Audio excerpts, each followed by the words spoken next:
So we were at a very special place in the north, in the Appalachian Mountains.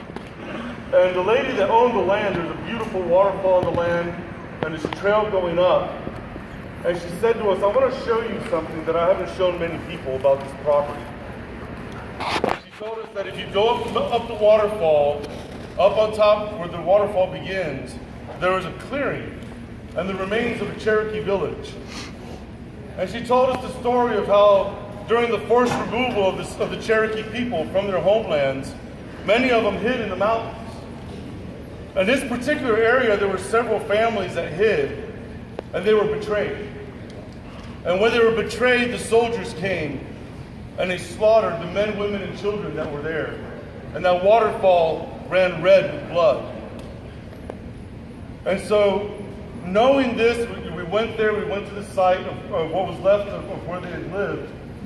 And I came down to the bottom of the waterfall, and my heart was so heavy. But I knew that this was a sacred place. I said, Creator, I know that you can take something that's horrible and an injustice and that's bad and bring healing out of it somehow. Bring something good out of it somehow. And so I'm at the bottom of this waterfall, and I've got my flute. And I'm praying, and the Creator gives me the first part of the song. Actually, I should get my flute. Let me get my flute. That will help. Now, I don't have the actual flute here. I've got it at home. But I have my flute, and I got the first part of the song. And no sooner did I finish the first part of the song, a butterfly landed right on the end of my flute. And I was like, wow. So I went back to her. I was like, hon, I was praying for a song, and I got the first line, and a butterfly landed on the song. It's a wolf song. And I said, it's a butterfly song. I wanted it to be like some warrior thing, right? I didn't want to accept butterfly. How foo-foo is that, right? That's what I was thinking. So the second day, I went back to the bottom of the waterfall, praying again for the rest of the song. I got the second part of the song, and a butterfly landed on my flute again. And I went running back to her. I was like, hon, I got the second part of the song. It's a wolf song. He said, it is a butterfly song. I was like, yeah, okay, whatever, right? So the third day, I'm at the bottom of this waterfall. I get the rest of the song. Not only does a butterfly land on my flute again, all right, and I was like, okay, something's up here. I turn around to go back on the path, and there's a swarm of like 300 butterflies just flying around. And I said, okay, Creator, it's a butterfly song. So we told our friends who were camping with us, were our best friends. Oh, why? Okay. They're like, look at all the butterflies. Come look at the butterflies. There's like a swarm of them right here. And our friend, she's Papa Goat, Odom. She goes, hey, that's where I peed last night. Hey, Creator can bring you a message any type of way, right? So, but among our people, the butterfly, starts off in its cocoon. And if you open up that cocoon before it's time, it'll kill that butterfly to be. That worm has to struggle in that cocoon. It has to fight, and it has to get strong before it can break free and be transformed into a creature and a being that flies. So this song is about transformation. It's about healing because of what took place at this site. And so as we do this song, I'm going to ask you to close your eyes, because as veterans, we've seen things, experienced things that we just can't talk with just anybody about. Some of these things we hold in our heart for too long, hold in our memories.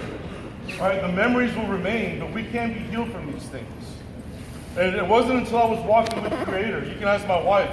I would wake up jumping out of the bed in the middle of the night, hit the floor, But it was when I accepted my calling to Creator, and I said, Creator, I want your spirit within me. I want to walk that good red road. I want to walk that good path. Immediately, that stopped. Total peace. That hasn't happened to me again. So this song is about releasing forgiveness. Because forgiveness is a key, and it was so cool hearing that throughout this whole time that we've been here. But that forgiveness does release, and it's good medicine that pours through when you forgive. And I know we have a lot of indigenous brothers and sisters here, this message is for you all. As an Arawak chief of my people, where the Native Holocaust began with my people, it was our people that were beaten, killed, enslaved. We were the first to get the brunt of these things. And I found such a peace in releasing forgiveness that if I can forgive, then I know you all can too. And find healing in your hearts and good medicine. And if we're all honest with ourselves, we all need forgiveness. We've all done things wrong. And if we can't forgive others, we can't expect Creator to forgive us. And we found peace through Creator's Son. We call him Yeshua. A lot of people say Jesus, but that's not his name. Chief Cornerstone. You know, people brought things here to the native people in the name of Jesus. They didn't even know him well enough to know his name. They couldn't read his book. They didn't follow his right ways. But I say that just because that's how we found our healing. And Creator wants us to be whole. He wants us to be healed. He wants to put that balm on our hearts. And so if you guys here desire some release, some healing, if you'll just kind of crawl inside your own chrysalis, just close your eyes and let it just be you and Creator, nothing else around you. And think about what you want to release and let go to